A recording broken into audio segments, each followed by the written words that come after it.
Beneath a palace on the island of Crete, according to the Greeks, there was a maze so complex that its own architect could barely escape it, and something was kept inside. Every few years, ships sailed from Athens carrying 7 young men and 7 young women. They were sent into the maze. None of them came back out. This is one of the oldest stories in European culture, and underneath it, buried in the ruins of a real palace, there is something genuinely strange that historians are still arguing about. This is the story of Theseus, the hero who went into the labyrinth, and it is also the story of what was actually happening on Crete 3,500 years ago. Because almost every element of this myth turns out to be pointing at something real. A real palace, a real obsession with bulls, and a real civilization that collapsed and left the Greeks trying to explain the ruins. But first, the story, because the Greeks told it for 1,000 years, and they told it very well. It begins, as these stories usually do, with a king who wanted a son and could not get one. His name was Aegeus, king of Athens, and the way he finally got that son involves an oracle, a great deal of wine, and a very heavy rock. The oracle gave Aegeus an answer he could not understand, so he traveled to the city of Troezen to ask a wiser king to interpret it for him. That king understood the oracle perfectly. He also understood that Aegeus was going to father a remarkable child, so he made sure it happened in his own household with his own daughter. Her name was Aethra, and in some versions of the story, on the same night, she also encountered Poseidon, god of the sea, which meant her son had 2 fathers, one mortal and one divine. Before Aegeus left, he lifted a heavy boulder and placed his sword and his sandals underneath it. If the boy could one day move that rock, he would be strong enough to come and claim his birthright. Theseus grew up in Troezen, never knowing his father, raised on stories of a hero he had never met and a city he had never seen. When he was 16, his mother took him to the rock, and he moved it without much difficulty at all. Now he had a choice. The safe route to Athens was by sea, a short, easy voyage. The land route around the Saronic Gulf was infested with bandits and killers and took much longer. Theseus chose the land route. Deliberately. He wanted a reputation before he arrived, and the only way to get one was to walk straight into the danger. What followed was a sequence of encounters that reads like a checklist. 6 bandits, each with a signature method of killing travelers. And Theseus killed each of them using their own method. One of them, Sinis, tied travelers between 2 bent pine trees and released them. Theseus did the same to him. Another, Skyron, kicked travelers off a cliff into the sea. Theseus kicked him off it. The most famous was Procrustes, who offered travelers a bed and then made them fit it. Too short, and he stretched them. Too tall, and he cut them down. His name still survives in English. A Procrustean solution is one that forces something to fit by mutilating it. Theseus put him on his own bed. By the time he reached Athens, people already knew who he was, which was exactly the point. But there was a problem waiting for him in the palace. His father had remarried, and his new wife was Medea, a sorceress who had already murdered her way across the Greek world. Medea recognized Theseus immediately, and she understood what his arrival meant for her own son's inheritance. So she persuaded Aegeus that this stranger was a threat and offered him a cup of wine. And then, just as Theseus reached for it, Aegeus saw the sword at his hip, the sword he had buried under a rock 2 decades earlier. He knocked the cup out of his son's hand. Medea fled Athens that night and never returned, and Theseus finally had a father. For a short time, things were good, and then the ships from Crete arrived. To understand why Athens was paying tribute to Crete, you need to know what had happened a few years earlier, and it starts with a bull. Minos, king of Crete, had asked Poseidon for a sign that he was the rightful ruler. Poseidon sent a magnificent white bull out of the sea on the understanding that Minos would sacrifice it back. Minos looked at the bull, decided it was too magnificent to kill, and sacrificed an ordinary one instead, which is the sort of decision that ends badly in every version of every Greek myth. Poseidon's punishment was not aimed at Minos. It was aimed at his wife, Pasiphae, who was struck with an overwhelming and unnatural desire for the animal. She went to Daedalus, the greatest craftsman in the Greek world, and asked him to help her, He built her a hollow wooden cow. The child that resulted was the Minotaur, a creature with the body of a man and the head of a bull. Minos could not kill it because it was the result of his own broken promise. So he had Daedalus build something else. The Labyrinth. A structure so intricate that anyone who entered could not find their way out. The Minotaur was placed at its center and fed. Then Minos' own son was killed while visiting Athens. Minos brought his fleet, besieged the city, and set the terms. 7 young men and 7 young women sent to Crete every few years. They were not executed. They were put into the labyrinth. What happened after that was left to the imagination, which is far worse. The tribute had been paid twice. When the ships came for the 3rd time, Theseus volunteered. His father begged him not to go. Theseus went anyway and made his father one promise. The ship sailed under black sails. If he survived, he would return under white ones. The voyage south took several days, and when they arrived, the Athenians saw something that none of them expected. Crete was not a fortress. It was the richest and most sophisticated civilization in the region. Multi-story buildings, running water, painted walls, and no defensive fortifications at all. They did not need walls. Their fleet was the wall, and that fleet controlled the trade of the entire eastern Mediterranean. The Athenian prisoners were paraded through the palace, and in the crowd watching them was the king's daughter, Ariadne. And in every version of this story, the reason Theseus survives is not his strength, it is her.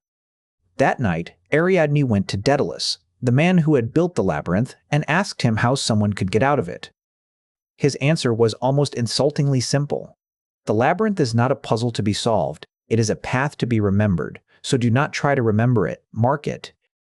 A ball of thread. Tie one end at the entrance, unwind it as you walk, and follow it back. It is not magic. It is the oldest navigation trick there is. Ariadne found Theseus that night and made him an offer, the thread and a sword, in exchange for one promise. Take me with you when you leave. It is worth pausing on what she was doing. Ariadne was the daughter of the king. She was betraying her father, her family, and her city for a foreign prisoner she had known for one day. The next morning, the Athenians were taken to the entrance of the labyrinth. Theseus went in first, with the thread hidden in his hand. The doors closed behind them, and what the Greeks described next is one of the most claustrophobic passages in ancient literature. The corridors were identical. Every turn looked like every other turn. Sound carried strangely, so a noise from far away seemed close, and a noise nearby seemed to come from behind. They walked for hours. The thread unwound behind them, and somewhere ahead, something very large was moving. The Greeks never described the fight in much detail, which is probably deliberate. In most versions, Theseus killed the Minotaur with his bare hands. In others, he used the sword Ariadne gave him. Either way, the creature that Crete had kept underground for a generation was dead in the dark, and nobody watched it happen. And here is the detail that the Greeks kept in every retelling. The Minotaur had a name, Asterion. It means starry one. It was Minos' stepson. It had been sealed underground since birth. It had never chosen anything about its own existence. Greek myth is rarely as simple as hero versus monster. Theseus followed the thread back. It took hours, and when he reached the door, Ariadne was waiting. They freed the other Athenians, sabotaged the Cretan ship so they could not be pursued, and sailed that night.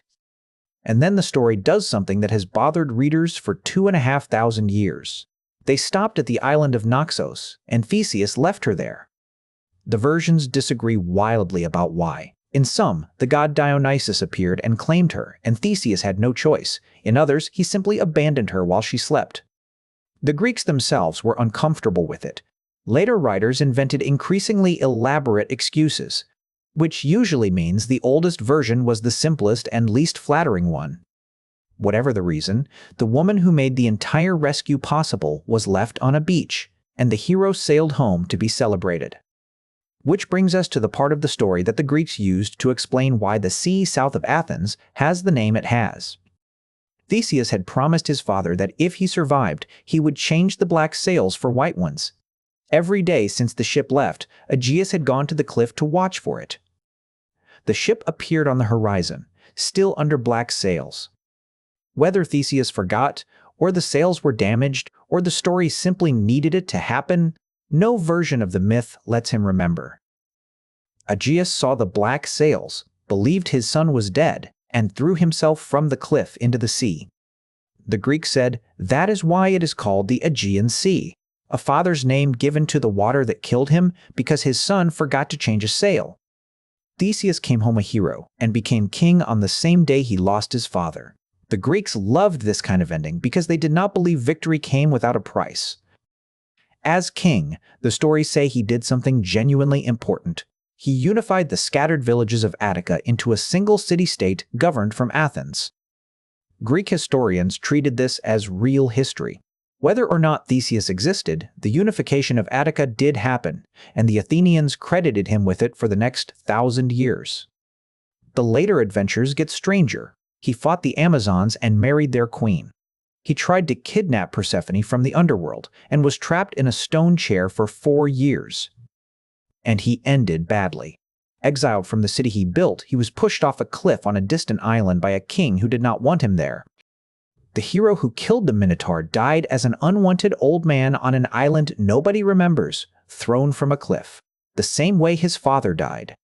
Centuries later, the Athenians brought his supposed bones back to the city and built a shrine over them, which is how a myth becomes a civic institution. And that shrine held a ship, because according to Plutarch, the Athenians kept the actual vessel. Theseus sailed to Crete, preserved in the harbor for hundreds of years. They maintained it. As planks rotted, they replaced them.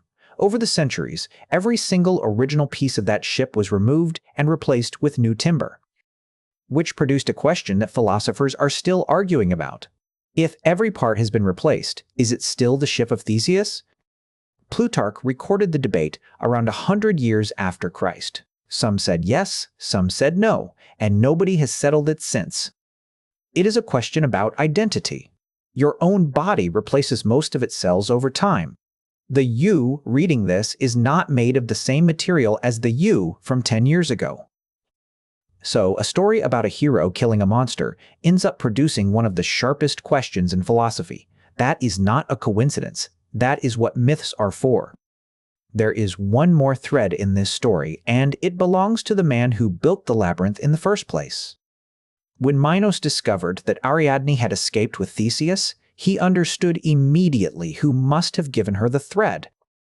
So Minos took the architect of the labyrinth and locked him inside it, along with his young son Icarus, which was a mistake because Daedalus had designed the building. He knew exactly how to get out. The problem was not the maze, it was the island and the fleet that controlled the sea around it. Minos controlled every ship and every harbor, but as Daedalus reportedly observed, the king did not control the sky. He collected feathers, he bound the large ones with thread and the small ones with wax and shaped them into 2 pairs of wings. Before they left, he gave his son one instruction and repeated it. Do not fly too low because the sea spray will soak the feathers. Do not fly too high because the sun will melt the wax. They launched from a high place and flew, and for a while it worked exactly as designed. Then Icarus did what any 14-year-old given wings would do. He climbed. The wax softened, the feathers came loose, and a boy who had been flying a moment earlier fell into the sea and did not come out of it. Daedalus reached Sicily and lived. Minos pursued him there and was killed by the daughters of the king who was sheltering him. The labyrinth outlived all of them. Every character in this myth builds something clever and is destroyed by it. Minos builds a maze to hide his shame and loses his daughter. Daedalus builds wings and loses his son. So that is the myth. Now the part that makes it genuinely interesting. Because in 1900 a British archaeologist started digging on Crete and found something he was not expecting. His name was Arthur Evans. He had come looking for evidence of an early writing system. What he uncovered was an entire civilization nobody had known existed. The palace at Knossos was enormous. Over 1,000 rooms across multiple stories connected by corridors, staircases, light wells, and storage passages that ran in every direction. Anyone walking into it without a guide would get lost almost immediately. There was no grid, no obvious plan, and no single route through it. Evans made the connection immediately.